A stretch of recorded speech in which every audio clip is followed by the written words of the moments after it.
On se retrouve du coup sur la deuxième partie de la vidéo dans laquelle je vais vous présenter un tuto sur la programmation de sondes capacitives.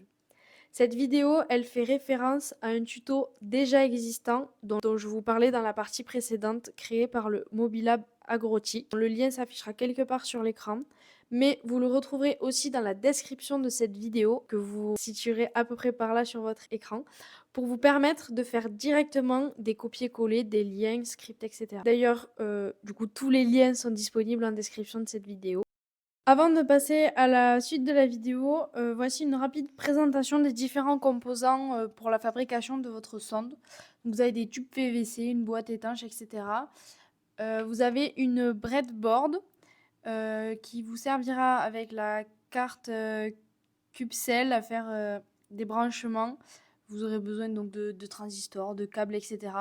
Vous pouvez remarquer aussi en bas à droite de l'écran les sondes du coup capacitives. Pour la partie programmation, c'est la carte, donc le composant numéro 6 qui nous intéressera. C'est sur celle-ci que vous allez télécharger le code qui est nécessaire au bon fonctionnement des sondes. Et après quelques branchements, vos sondes, elles devraient ressembler à peu près à cela. Vous retrouverez donc la carte juste ici, qui possède un trou de branchement qui vous permettra de la brancher à votre ordinateur. C'est grâce à ça qu'on pourra envoyer le code de l'ordinateur à la carte. Pour commencer, vous devrez installer Arduino. Donc c'est un logiciel qui va vous permettre d'envoyer des instructions à la carte. Il faut, pour commencer, sélectionner le lien en description, cliquez sur le bouton droit de la souris et appuyez sur copier. Ensuite, il vous faudra aller sur Internet. Sur cet ordinateur, le navigateur est Microsoft Edge. Vous pouvez aussi avoir Firefox ou encore Google Chrome.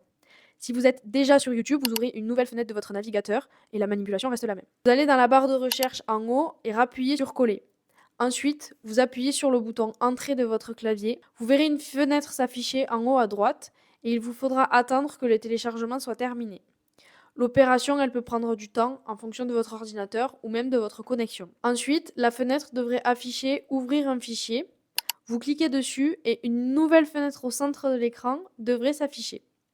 Vous cliquez sur le bouton I agree, puis sur Next, qui est au même endroit, et enfin sur Install. Une fois encore, vous aurez un téléchargement qui pourra prendre plus ou moins de temps. Quand il sera terminé, un bouton Close apparaîtra au même endroit que les autres. Vous pouvez alors cliquer dessus. Le logiciel Arduino est maintenant installé sur votre ordinateur. Pour continuer, vous devrez chercher sur votre ordinateur dans les applications le logiciel qui aura été installé. Tapez dans la barre de recherche Arduino et une fois que vous l'avez trouvé, vous pouvez cliquer dessus pour l'ouvrir. Si la fenêtre s'ouvre comme sur la vidéo, vous pouvez l'agrandir. Maintenant, il vous faudra installer ce qu'on appelle une librairie. Donc vous commencez par aller dans la description de la vidéo, copier le lien pour télécharger la librairie. Ensuite, vous revenez sur Arduino et cliquez en haut à gauche sur l'icône Fichier. Une liste apparaîtra, donc vous pouvez ensuite aller sur Préférences. Ensuite, au niveau de l'URL de gestionnaire de cartes supplémentaires, vers le bas de la fenêtre qui s'est affichée. Enfin, vous collez le lien dans le carré blanc. Si vous n'y arrivez pas avec la souris, vous pouvez essayer les touches du clavier CTRL-V que vous verrez afficher à l'écran quelque part. Appuyez sur la touche OK pour fermer la fenêtre et puis appuyez de nouveau sur le bouton OK. Pour installer la librairie, il vous faut cliquer sur Outils en haut à gauche, puis sur Type de carte Arduino Uno R4 Minima, puis sur Gestionnaire de cartes. Une nouvelle fenêtre s'ouvre alors à vous. En haut, vous pouvez taper à l'aide de votre clavier sur le mot CubeCell.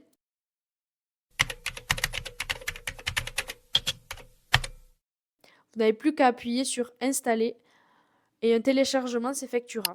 À la fin, vous pouvez appuyer sur Fermer tout en bas à droite de la fenêtre. Il faut maintenant préciser quel type de carte nous utilisons. Vous devez retourner sur Outils, puis tout en bas sur CubeCell et choisir la CubeCell Board plus HTTC AB02 que vous verrez afficher à l'écran. Vous pouvez également suivre la souris. Une fois que vous avez cliqué dessus, nous allons commencer donc la partie code. Vous pouvez dans un premier temps sélectionner le code présent à l'écran et le supprimer. Et avant toute chose, il vous faut enregistrer le document dans votre ordinateur. Pour cela, vous allez sur Fichier, puis Enregistrer sous, Puis une fenêtre s'ouvrira. L'endroit où vous enregistrez le fichier, il n'est pas très important pour la suite, donc vous pouvez directement cliquer sur Enregistrer. Ensuite, vous devrez retourner dans la description de la vidéo, copier le code qui est inscrit, puis il vous faudra revenir sur Arduino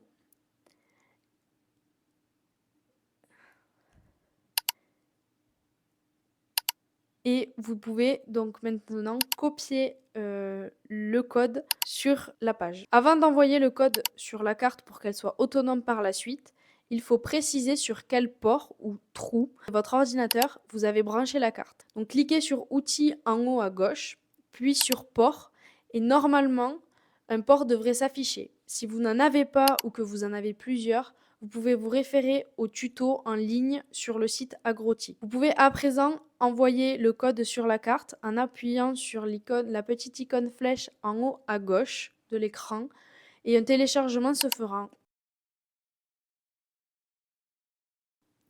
Lorsqu'il est terminé, vous devriez pouvoir ouvrir une fenêtre en appuyant en haut à droite sur la petite loupe. Une fenêtre s'affichera à vous avec quelques données. Il vous faudra vérifier en bas à droite de la fenêtre qu'il y ait bien écrit 115 200 baud. Si ce n'est pas le cas, vous pouvez le sélectionner de la manière dont vous le voyez sur la vidéo. Vous devriez pouvoir donc observer les données de la ou des sondes que vous avez fabriquées. Si vous prenez la sonde que vous avez dans votre main ou que vous la trempez dans l'eau, les valeurs, elles devraient varier comme vous pouvez le voir sur la vidéo. Maintenant que vous avez pu voir cette variation de données, il va vous falloir étalonner la sonde et pour cela, il vous suffit de noter la valeur mesurée lorsque la sonde est plongée dans l'eau et aussi de noter la valeur lorsqu'elle est à l'air libre. Vous voyez donc ici que la valeur à l'air libre est 4095. Ensuite, lorsque vous plongez votre sonde dans l'eau, vous obtiendrez une autre valeur. Moi ici, j'ai fait plusieurs tests, donc c'est vrai que la valeur, elle ne reste pas stable, mais vous pouvez vous la tremper dans l'eau, la valeur devrait rester stable et il faudra que vous notiez cette valeur-là. À présent, la programmation de votre carte pour vos sondes capacitives est terminée.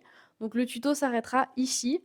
Pour plus de précision, vous pouvez vous référer au tuto, au lien qui est toujours disponible en description, sur lequel vous aurez aussi toutes les informations nécessaires à la fabrication et à l'utilisation du réseau de récupération de données. Merci d'avoir visionné cette vidéo en espérant qu'elle vous aura été utile.